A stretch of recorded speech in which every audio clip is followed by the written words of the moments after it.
ہرقل شاہ روم نے قریش کے قافلے میں ایک آدمی بلانے کو بھیجا، اور اس وقت یہ لوگ تجارت کے لیے ملک شام گئے ہوئے تھے، اور یہ وہ زمانہ تھا جب رسول اللہ صلی اللہ علیہ وسلم نے قریش اور ابو سفیان سے ایک وقتی عہد کیا ہوا تھا۔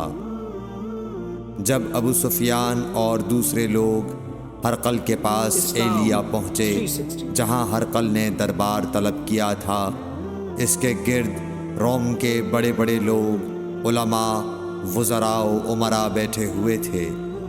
ہرقل نے ان کو اور اپنے ترجمان کو بلوایا، پھر ان سے پوچھا کہ تم میں سے کون شخص مدعی رسالت کا زیادہ قریبی عزیز ہے؟ ابو سفیان کہتے ہیں کہ میں بول اٹھا کہ میں اس کا سب سے زیادہ قریبی رشتہ دار ہوں۔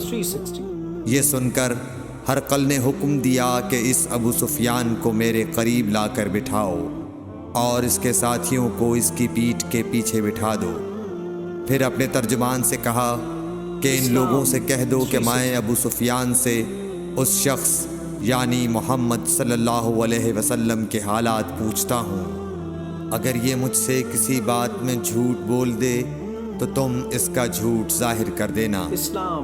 ابو سفیان کا قول ہے کہ خدا کی قسم اگر مجھے یہ غیرت نہ آتی کہ یہ لوگ مجھ کو جھٹلائیں گے تو میں آپ صلی اللہ علیہ وسلم کی نسبت ضرور غلط گوئی سے کام لیتا۔ خیر، پہلی بات جو ہرقل نے مجھ سے پوچھی وہ یہ کہ اس شخص کا خاندان تم لوگوں میں کیسا ہے؟ میں نے کہا وہ تو بڑے اونچے عالی نسب والے ہیں۔ کہنے لگا اس سے پہلے بھی کسی نے تم لوگوں میں ایسی بات کہی تھی؟ میں نے کہا نہیں۔ کہنے لگا اچھا اس کے بڑوں میں کوئی بادشاہ ہوا ہے؟ میں نے کہا نہیں۔ پھر اس نے کہا بڑے لوگوں نے اس کی پیروی اختیار کی ہے یا کمزوروں نے؟ میں نے کہا نہیں، کمزوروں نے۔ پھر کہنے لگا اس کے تابعدار روز بڑھتے جاتے ہیں یا کوئی ساتھی پھر بھی جاتا ہے؟ میں نے کہا نہیں۔ کہنے لگا کیا اپنے اس دعویٰ نبوت سے پہلے کبھی کسی بھی موقع پر اس نے جھوٹ بولا ہے؟ میں نے کہا نہیں، اور اب ہماری اس سے صلح کی ایک مقررہ مدت ٹھہری ہوئی ہے، معلوم نہیں وہ اس میں کیا کرنے والا ہے۔ ابو سفیان کہتے ہیں میں اس بات کے سوا اور کوئی جھوٹ اس گفتگو میں شامل نہ کر سکا۔ ہرقل نے کہا کیا تمہاری اس سے کبھی لڑائی بھی ہوئی ہے؟ ہم نے کہا کہ ہاں۔ بولا پھر تمہاری اور اس کی جنگ کا کیا حال ہوتا ہے؟ میں نے کہا لڑائی ڈول کی طرح ہے، کبھی وہ ہم سے میدان جنگ جیت لیتے ہیں اور کبھی ہم ان سے جیت لیتے ہیں۔ ہرقل نے پوچھا وہ تمہیں کس بات کا حکم دیتا ہے؟ میں نے کہا وہ کہتا ہے کہ صرف ایک اللہ ہی کی عبادت کرو، اس کا کسی کو شریک نہ بناؤ، اور اپنے باپ دادا کی شرک کی باتیں چھوڑ دو، اور ہمیں نماز پڑھنے، سچ بولنے، پرہیزگاری اور صلہ رحمی کا حکم دیتا ہے۔ یہ سب سن کر پھر ہرقل نے اپنے ترجمان سے کہا کہ ابو سفیان سے کہہ دے کہ میں نے تم سے اس کا نسب پوچھا تو تم نے کہا کہ وہ ہم سے عالی نسب ہے، اور پیغمبر اپنی قوم میں عالی نسب ہی بھیجے جایا کرتے ہیں۔ میں نے تم سے پوچھا کہ دعویٰ نبوت کی یہ بات تمہارے اندر اس سے پہلے کسی اور نے بھی کہی تھی؟ تو تم نے جواب دیا کہ نہیں۔ تب میں نے اپنے دل میں کہا کہ اگر یہ بات اس سے پہلے کسی اور نے کہی ہوتی تو میں سمجھتا کہ اس شخص نے بھی اسی بات کی تقلید کی ہے جو پہلے کہی جا چکی ہے۔ میں نے تم سے پوچھا کہ اس کے بڑوں میں کوئی بادشاہ بھی گزرا ہے؟ تو تم نے کہا کہ نہیں۔ تو میں نے دل میں کہا کہ ان کے بزرگوں میں سے کوئی بادشاہ ہوا ہوگا تو کہہ دوں گا کہ وہ شخص اس بہانے اپنے آباء و اجداد کی بادشاہت اور ان کا ملک دوبارہ حاصل کرنا چاہتا ہے۔ اور میں نے تم سے پوچھا کہ اس بات کے کہنے یعنی پیغمبری کا دعویٰ کرنے سے پہلے تم نے کبھی اس کو دروغ گوئی کا الزام لگایا ہے؟ تم نے کہا کہ نہیں۔ تو میں نے سمجھ لیا کہ جو شخص آدمیوں کے ساتھ دروغ گوئی سے بچے وہ اللہ کے بارے میں کیسے جھوٹی بات کہہ سکتا ہے؟ اسلام۔ اور میں نے تم سے پوچھا کہ بڑے لوگ اس کے پیرو ہوتے ہیں یا کمزور آدمی؟ تم نے کہا کمزوروں نے اس کی اتباع کی ہے۔ تو دراصل یہی لوگ پیغمبروں کے متبعین ہوتے ہیں۔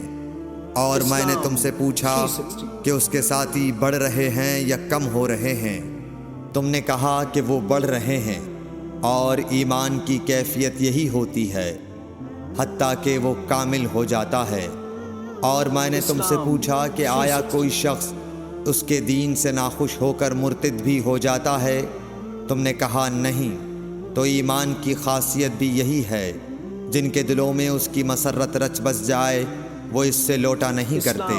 اور میں نے تم سے پوچھا کہ آیا وہ کبھی عہد شکنی کرتے ہیں؟ تم نے کہا نہیں۔ پیغمبروں کا یہی حال ہوتا ہے، وہ عہد کی خلاف ورزی نہیں کرتے۔ اور میں نے تم سے کہا کہ وہ تم سے کس چیز کے لیے کہتے ہیں؟ تم نے کہا کہ وہ ہمیں حکم دیتے ہیں کہ اللہ کی عبادت کرو، اس کے ساتھ کسی کو شریک نہ ٹھہراؤ، اور تمہیں بتوں کی پرستش سے روکتے ہیں، سچ بولنے اور پرہیزگاری کا حکم دیتے ہیں۔ لہٰذا اگر یہ باتیں جو تم کہہ رہے ہو سچ ہیں تو ان قریب وہ اس جگہ کا مالک ہو جائے گا کہ جہاں میرے یہ دونوں پاؤں ہیں۔ مجھے معلوم تھا کہ وہ پیغمبر آنے والا ہے، مگر مجھے یہ معلوم نہیں تھا کہ وہ تمہارے اندر ہوگا۔ اگر میں جانتا کہ اس تک پہنچ سکوں گا تو اس سے ملنے کے لیے ہر تکلیف گوارا کرتا۔ اگر میں اس کے پاس ہوتا تو اس کے پاؤں دھوتا۔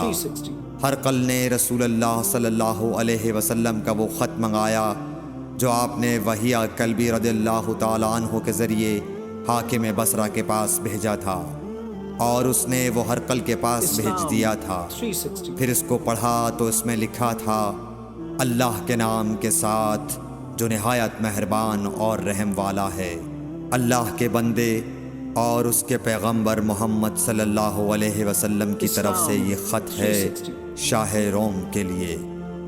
اس شخص پر سلام ہو جو ہدایت کی پیروی کرے۔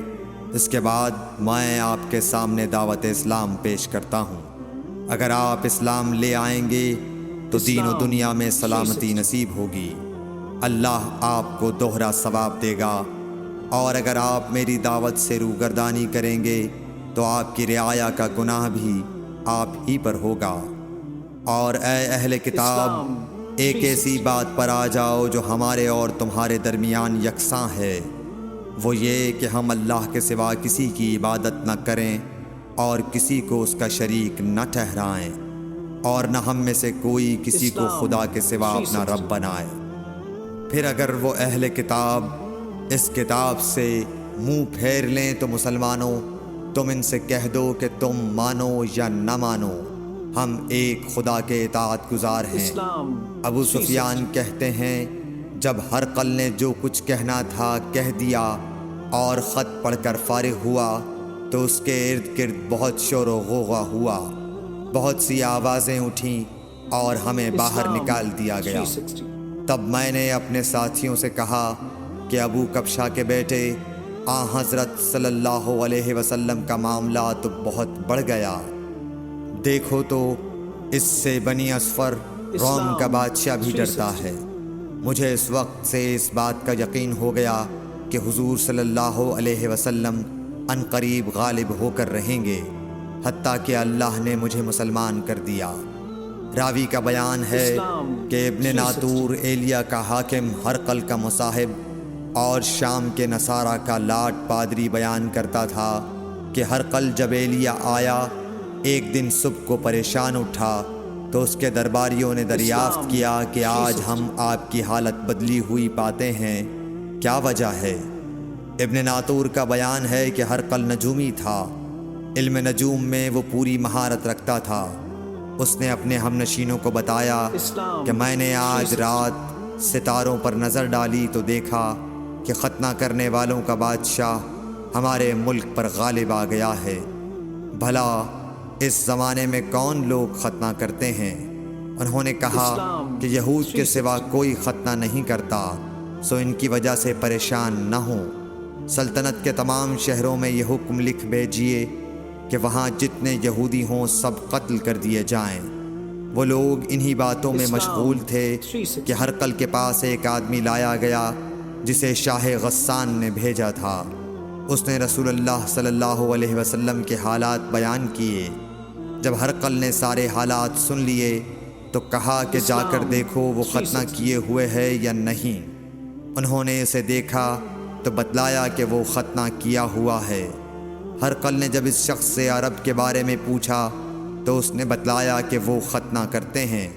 تب ہرقل نے کہا کہ یہی محمد صلی اللہ علیہ وسلم اس امت کے بادشاہ ہیں جو پیدا ہو چکے ہیں۔ پھر اس نے اپنے ایک دوست کو رومیہ خط لکھا اور وہ بھی علم نجوم میں ہرقل کی طرح ماہر تھا۔ پھر وہاں سے ہرقل حمص چلا گیا۔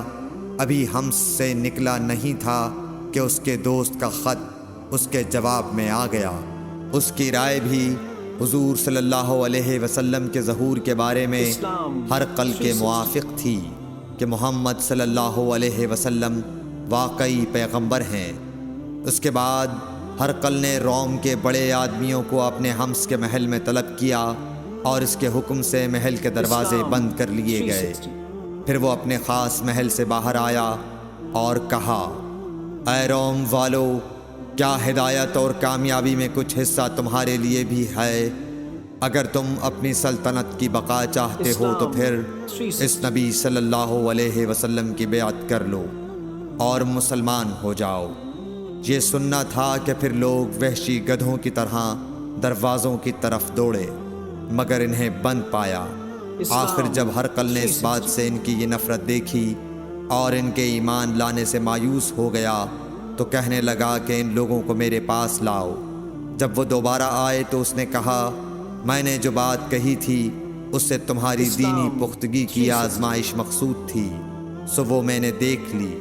تب یہ بات سن کر وہ سب کے سب اس کے سامنے سجدے میں گر پڑے اور اس سے خوش ہو گئے۔ بالآخر ہرقل کی آخری حالت یہی رہی۔ صحیح بخاری حدیث نمبر 7۔